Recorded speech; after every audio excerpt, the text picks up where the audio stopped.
And today it is my great honor to be your host for this, the virtual awards ceremony of the 2021 Eminent Caribbean Jurists Awards. Conceived by the CCJ Academy for Law, the Eminent Caribbean Jurists Awards focuses on jurists who, through their life's work, have made exemplary contributions to Caribbean society. So today, we recognize and to celebrate the outstanding achievements of 34 pioneering Caribbean women jurists.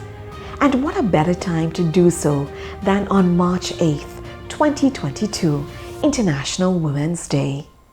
Unique in many ways, the Pioneering Caribbean Women Jurists Project was launched on the 12th of October 2021 with the publication of a book which chronicles and memorializes the contributions of the honorees, and was followed by broadcasts of video profiles of these women, so that even after today's celebration, this educational content will be accessible to all.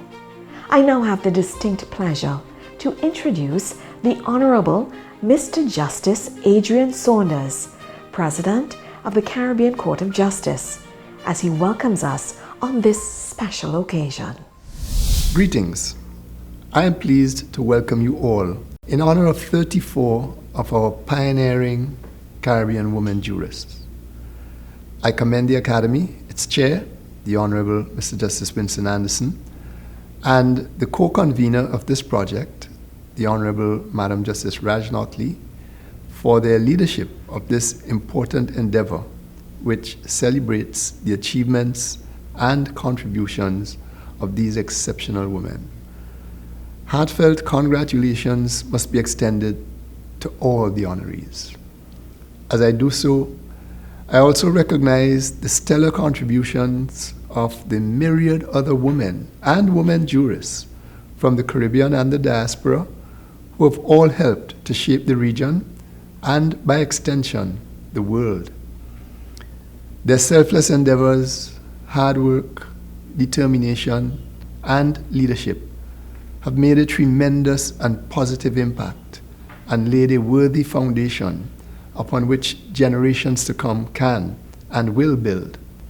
These great women have lent their voice, their skills, and their expertise to the struggles of the vulnerable and the marginalized.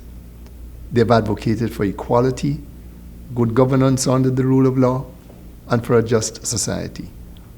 They have excelled in their respective fields, and they have set standards worthy of emulation. Their lives and accomplishments are an unmatched source of inspiration to generations, especially to women and girls. Individually and collectively, they have set in motion momentous ripples that cascade through time and geography. As we applaud the many successes of these honorees, we are now challenged to commit ourselves to ending all forms of discrimination against women and girls. When women and girls are lifted up, the entire society rises. The meaningful participation of women in every facet of decision-making must no longer be relegated to the status of an exception, but be recognized as the imperative that it is. In the words of former United States Supreme Court Justice Ruth Bader Ginsburg, and I quote, "Women belong to all places where decisions are being made. It should not be that women are the exception. We now present the Honorable Mr. Justice Winston Anderson, Chairman of the Pioneering Caribbean Women Jurists Project. There can be no society without a shared memory of its history, where it has been, what are its core values and aspirations, who have been its architects. The Eminent Caribbean Jurist Awards was conceptualized in 2019 to recognize and celebrate those outstanding jurists who, by dint of their brilliance, hard work, and determination, have made a consequential contribution to Caribbean society. The 2021 installation of these awards pays homage to pioneering Caribbean women jurists who have built and are building the Caribbean society through their contributions to legal activism, adjudication, corporate governance, education, politics, and public service. These are women who have shattered glass ceilings and who have blazed an inspirational trail for the younger generation and indeed for all of us to follow. The Honorable Madam Justice Maureen Radjnorth Lee, co-chair of the Pioneering Caribbean Women Jurists Project, will now address us. In the 2 years that I have had the pleasure of co-chairing this project with my colleague, Justice Winston Anderson, Judge of the Caribbean Court of Justice and Chair of the CCJ Academy for Law, I have become accustomed to hearing these words: pioneering, remarkable, outstanding, exceptional, trailblazing. These are words that have been so aptly used to describe the 34 pioneering Caribbean women jurists whom we honor today. We gather virtually, still in the midst of a pandemic, to celebrate these pioneering Caribbean women, their extraordinary stories, challenges, and accomplishments. These remarkable women are pioneers in the truest sense of the word. They grew up in different parts of the Caribbean. Many overcame poverty and other serious obstacles. They were determined to become the best that they could be. They used their knowledge and achievements in the law as a platform to serve their peoples, their countries, and the region with passion, strength, and integrity, values frequently identified in Caribbean women. As a Caribbean woman, I join with my sisters throughout the region to express sincere gratitude and appreciation to every one of these pioneering Caribbean women jurists. You each blaze a trail for us to follow. We salute you. And now, we have a message from our key sponsor. It is an honor and a privilege for the Caribbean Development Bank to join forces with the Caribbean Court of Justice, two critical regional institutions advancing the Caribbean people's promise and dreams for social, economic, political, and judicial development. We are indeed proud to partner with you to recognize the impact, accomplishments, and legacies of women trailblazers in our region whose history has been relegated to the margins for far too long. On behalf of the bank's president, management, and staff, we extend our heartfelt congratulations to all 34 distinguished honorees. We congratulate the Caribbean Court of Justice, which is led by Honorable Mr. Justice Adrian Saunders, and its Academy of Law, led by the Honorable Mr. Justice Winston Anderson, and co-convener of this eminent pioneering women's jurist project, the Honorable Madam Justice Maureen Radjnorth Lee, on this historic initiative. Today, the world commemorates International Women's Day, recognizing the courage and determination of women in positions of leadership and ordinary women who have made significant contributions to their societies. Women make up half of our population, and it is commendable that as development partners, we have taken the time to properly document and recognize pioneering women's jurists whose contributions have been felt in every sector, community, and society in the Caribbean and around the world. Promoting gender equality and women's representation in public institutions, such as the judiciary, is unquestionably enshrined in the charters of our regional institutions and is central to our efforts to transform our region's trajectory. This evening, we are proud. We raise our voices in unison to express our gratitude to all our awardees for laying the groundwork for your sacrifice, commitment, passion, and selflessness, which transcends time and space and will be felt by future generations. We are a region indebted to you, strengthened by you, and inspired to continue to serve courageously because of you. Now, it's time to begin our presentations to these 34 phenomenal women. Our first category is dedicated to Posthumous Awards. As a mark of respect for these pioneers who have left us, we pause in remembrance. These 7 women come from 4 categories: heads of government, the judiciary, legal activism, and outstanding legal practitioners. Among them are 2 early pioneers, Iris de Freitas Brazow and Elizabeth Bourne Hollins. The Caribbean's first female Prime Minister, Dame Eugenia Charles. Trinidad and Tobago's first woman magistrate, Gladys Ramsaran. The first female Queen's Counsel in the Eastern Caribbean, Dame Bernice Lake. Daisy Chambers, the first woman to become a solicitor in Jamaica. And Dana Sitahal, a fearless prosecutor. It is with great pride that we now introduce Dr. Carla Barnett, Secretary General of the Caribbean Community.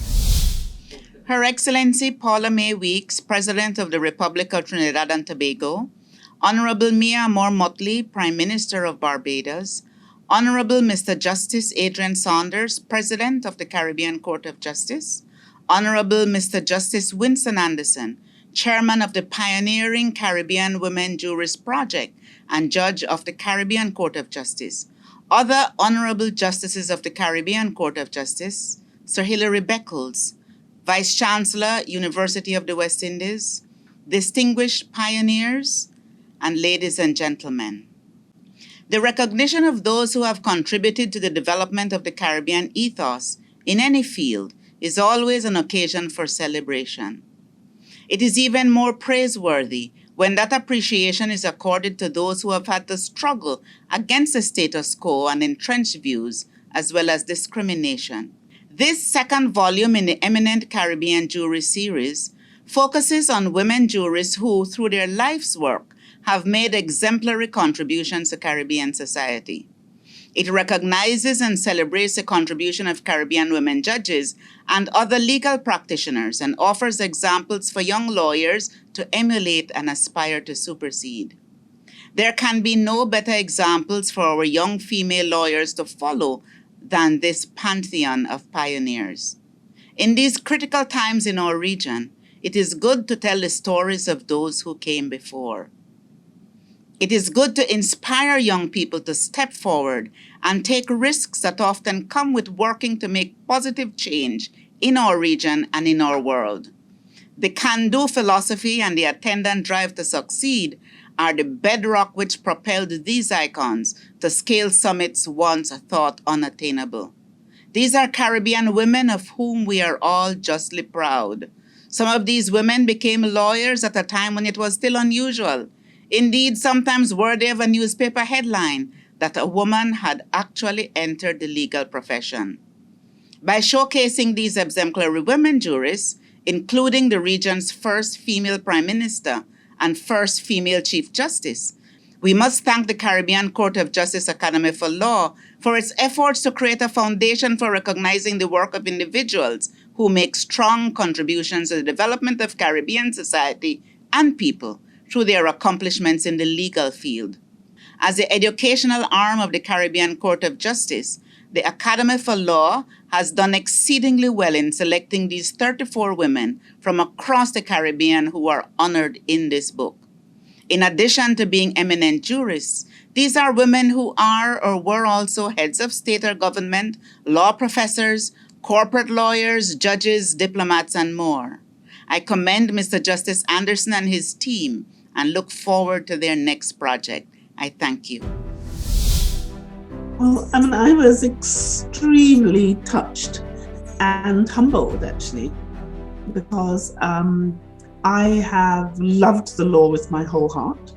I have loved my region with my whole heart, and I've had 1 foot, I suppose, in the Caribbean and 1 foot in the UK. But, since I was 19, I've been coming backwards and forwards from the region. I was qualified as a barrister in the UK in 1977, and then in 1978 I became a barrister both in Antigua and Barbuda. I was called to the bar there, and then I went home to Dominica and was called there. And for my whole career I have been a Caribbean lawyer working in the UK, but also strongly attached to my region of birth. And I have family in almost all the islands in the Caribbean, which is, so much like all of us, isn't it? And my sister lives in Trinidad. So from 1978, I would be coming backwards and forwards to Trinidad often. And of course, a number of us who qualified at the same time from the Caribbean, when I qualified, you couldn't become qualified in the Caribbean. We all had to go to England.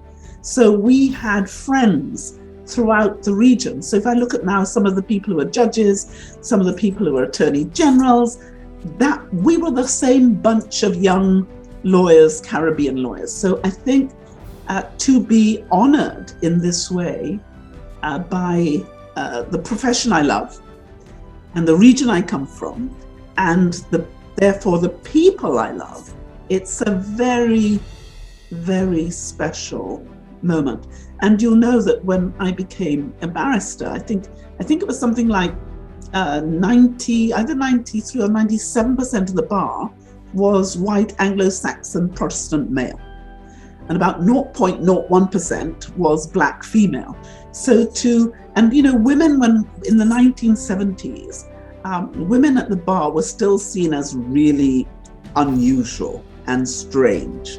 And so to see all these fantastic Caribbean women highlighted is wonderful. You have three Dominican women that you are celebrating, which is special for us. We're a small island. But look, you got the fantastic Mia Motley, and we had Eugenia Charles. You had brilliant women. And so I think it's really important, and I'm not counting me in this, but the women who really should be known by other jurists within our region, both female and male, because I think our men need to know how many wonderful jurists they've been blessed with as a result of the contribution women have been able to make. And, for so many, you're so busy just working, you don't think about any of these things. And I've been incredibly touched, because you don't think about it, when really young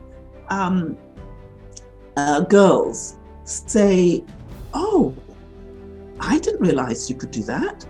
If she can do that, I can do that too." So I think why I think this project is so special is the generation of women you will probably be celebrating. Many of us were told that which we have done was impossible to do. And therefore to be surrounded by women of such talent and energy and warmth, they're not just good jurists, they're wonderful women. They're wonderful, warm, clever, engaging, committed, public-spirited women.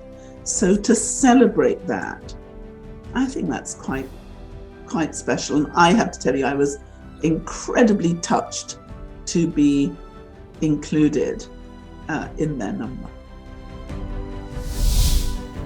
Our Eminent Caribbean Jurists Gallery will now feature 3 categories. We begin with heads of state, the highest representatives of our sovereign states. These women embody the spirit of our nations. Her Excellency Paula May Weeks, Her Excellency Dame Sandra Mason, Her Excellency Eartha Pascal Trujillo. Heads of government. These women have led the executive branch. We honor them for their contributions to good governance. The Honorable Mia Motley, the Honorable Kamla Persad-Bissessar, the Honorable Claudette Worley. High national office. In their leading roles, these awardees have made a positive impact on national development. The Honorable Charlene Cartwright Robinson, the Honorable Dame Billy Miller, the Honorable Dame Constance Mitchum. First of all, when I heard about the project, I thought it was an exciting project.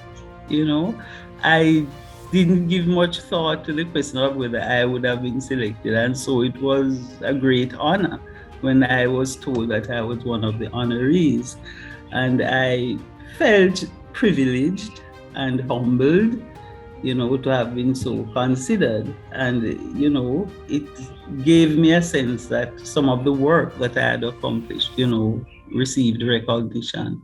Just the opportunity to serve and serve the wider region.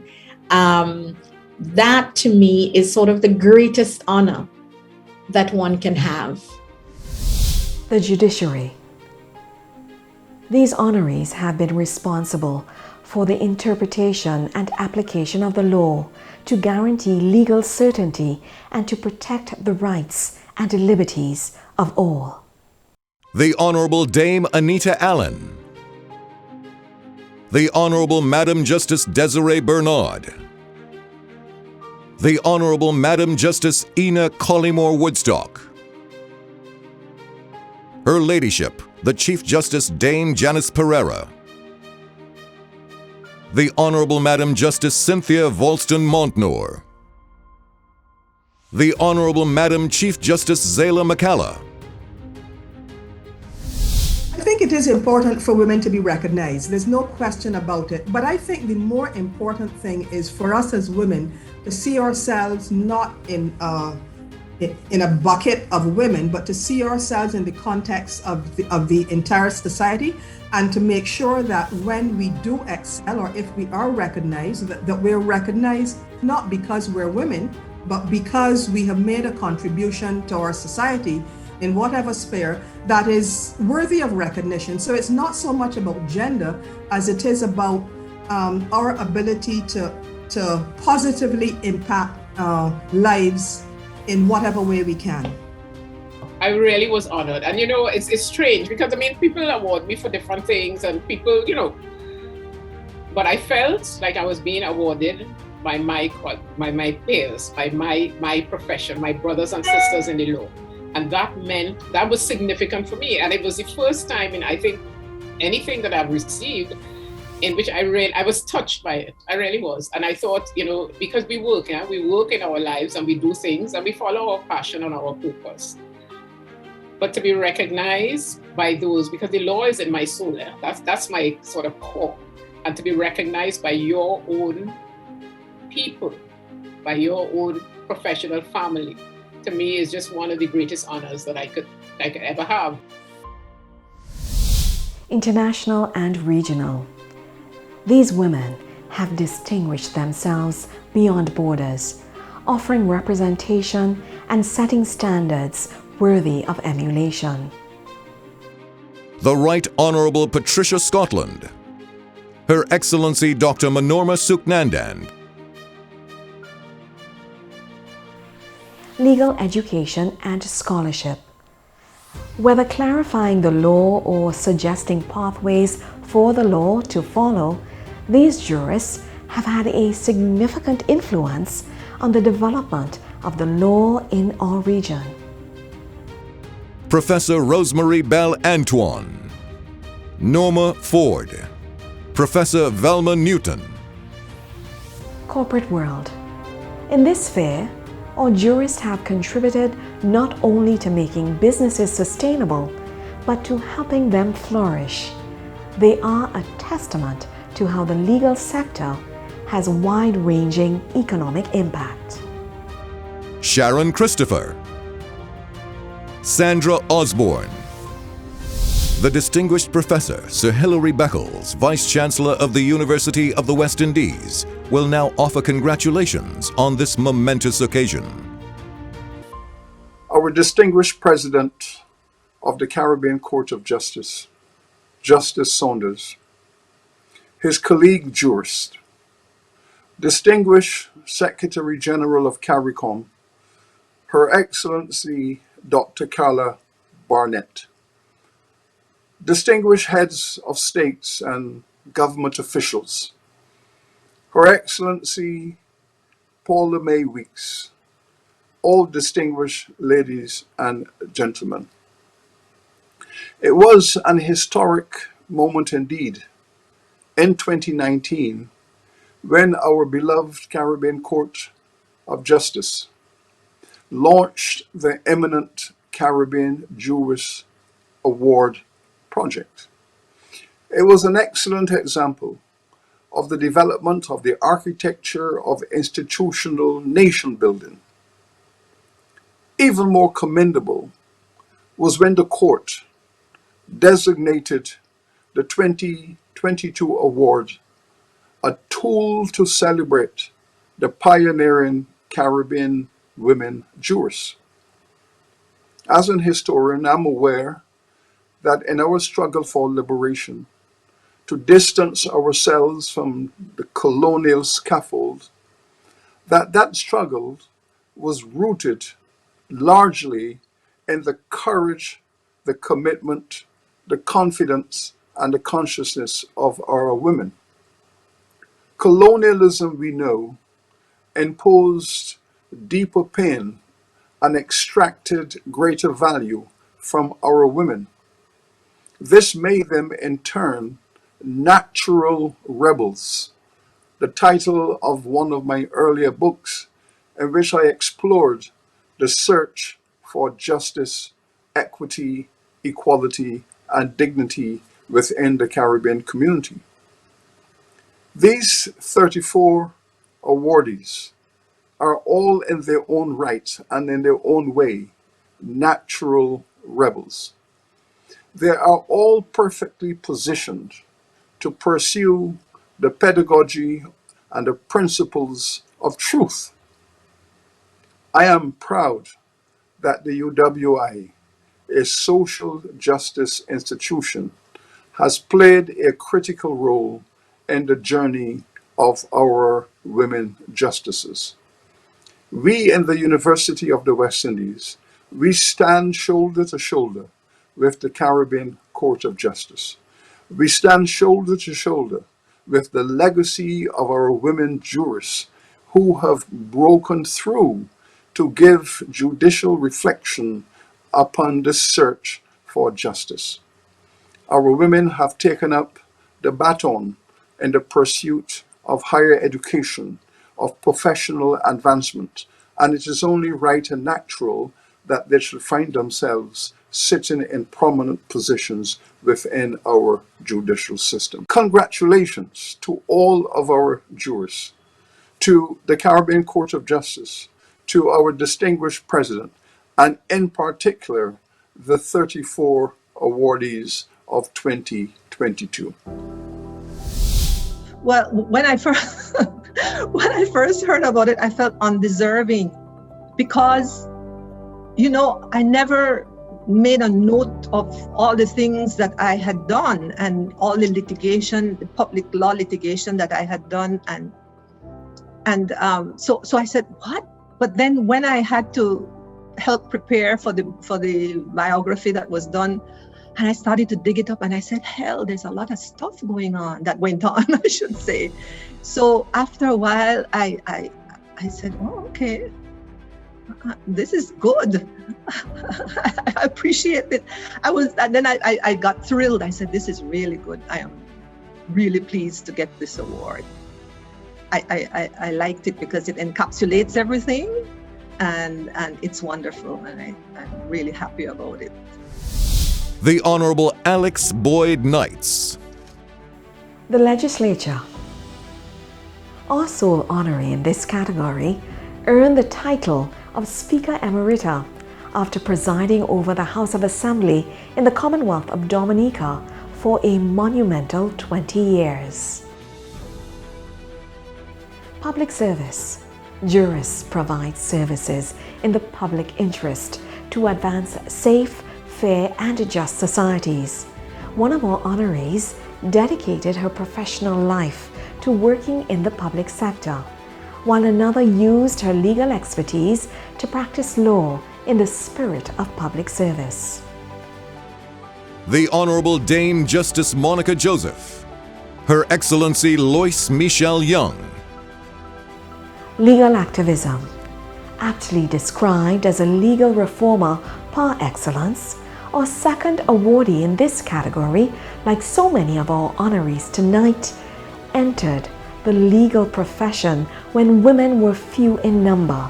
She dedicated her long and distinguished career to the public sector. The Honorable Shirley Miller. It is a distinct honor to introduce our feature speaker, Her Excellency Paula May Weeks, President of the Republic of Trinidad and Tobago.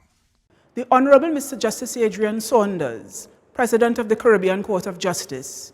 Your Excellency Carla Barnett, Secretary General of CARICOM.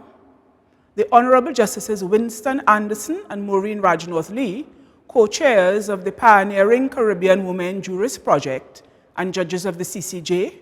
Other Honorable Justices of the Caribbean Court of Justice. Sir Hilary Beckles, Vice-Chancellor of the University of the West Indies, distinguished pioneers, ladies and gentlemen. I am honored to address you at this virtual Pioneering Caribbean Women Jurists Award ceremony, which fittingly falls on International Women's Day, a day established officially by the United Nations in 1977 to commemorate the achievements, triumphs, and progress of women. It is indeed a pity that circumstances deny us gathering and enjoying the all too infrequent camaraderie special to groups of women folk. I was looking forward to meeting and celebrating with my fellow honorees, many of whom are special sources of inspiration to me. But I comfort myself with the certainty that our collective spirit brings us together in the warmth and fellowship of sisterhood. On this occasion, I will be bold and speak on behalf of the entire cohort of honorees and express our unreserved appreciation and high regard for the esteemed Caribbean Court of Justice Academy of Law, which has seen it fit to bestow on us this great honor, and gratitude for the stewardship of its co-chairs, Justices Maureen Rajnorth Lee and Winston Anderson. The entire process, selecting the awardees, compiling and editing biographies, launching the Pioneering Caribbean Women Jurists publication, promoting the project, videotaping discrete contributions, and all else that culminates in this ceremony took a not inconsiderable amount of time, energy, and resources. The pulling off of this second edition of the Eminent Caribbean Jurist Series, and more so amid a pandemic, can only be described as a colossal labor of love, and the region, my fellow honorees and I are eternally grateful. I mention the region because we in the Caribbean are notoriously averse to documenting our stories. In addition to this year's award ceremony, the CCJ's ambitious and ultimately successful publication offers in a digestible format the historical and authentic account of female change makers, whose common discipline is law, even though they have made waves in every profession and sector. They have contributed not only to jurisprudence, but also business, social work, economic development, and diplomacy. This book shines a welcome spotlight on those who have been trailblazers of their time in an area traditionally dominated by men, and who have carved a path for current and upcoming generations of women lawyers.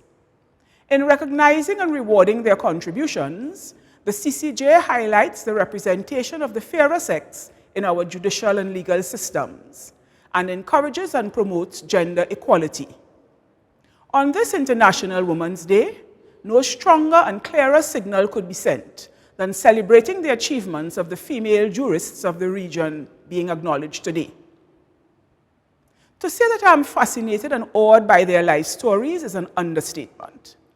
My colleagues represent the length and breadth of Caribbean society, a captivating medley of backgrounds, cultures, worldviews, and lived experiences. Some of these extraordinary women have had to overcome various social biases, poverty, setbacks, betrayals, and disappointments to become trailblazers in their chosen field, and all made sacrifices along the way. They are sheroes who, at great personal cost, and oftentimes during tumultuous periods, made sterling contributions to the development of their judiciaries and, by extension, their nation. They epitomize the possibility and potential that exist when women are given the opportunity to be educated and pursue their passions. Pioneering women are no strangers to us in the Caribbean, and the accomplishment of the intrepid women whose intimate stories are set out in the text are testament to the wealth of talent, skill, and ingenuity that resides within the Caribbean region, where women have long distinguished themselves, and not only in the legal profession. I call to mind Rose Leon, the first female Minister of Government in Jamaica, Dame Hilda Baino, Governor General of Grenada from 1967 to 1972, and Elmer Francois, Trinbagonian domestic worker and revolutionary firebrand. Their exploits demonstrate that women are well suited to lead, adjudicate, advise, and represent in all spheres, just as ably as their male counterparts. Although many of the cultural stereotypes of their era have not been completely debunked, their example made it easier for women of following generations to fulfill their greatest potential. They are the giants on whose shoulders we stand, and we are forever in their debt. Throughout my own career, I never felt that my gender limited what I could accomplish, and I owe much of that to the inspiration of women international, regional, and local. I remember taking early note of Dame Hilda's achievements. Not only was she a female governor, but also a pioneer in education and medicine. The opportunity to gain insight from the experiences of others, be motivated by their narratives, and discover what has been and can be realized despite the most challenging circumstances are among the primary reasons for this work. While there can be no true substitute for lived experience, it can be instructive for those who follow to look towards their forerunners for valuable lessons and direction. At the age of 20, Dame Eugenia Charles traveled to Grenada and re-entered secondary school, in uniform, mind you, to obtain certification in Latin, a prerequisite for the admission to the study of law. An object lesson in humility, determination, sacrifice, and single-mindedness, to be sure. Arthur Pascal Trouillot stepped forward to accept the interim presidency of Haiti in that country's time of need, when many men declined the call of duty for fear of their lives, a demonstration of courage and patriotism in daunting circumstances. Jamaica's first female Chief Justice, the Honorable Zyla Rowena Macala, was forced to make a detour in her dream of becoming a lawyer in order to help support her siblings after her father's death, proof positive that bumps in the road do not mean the end of a journey.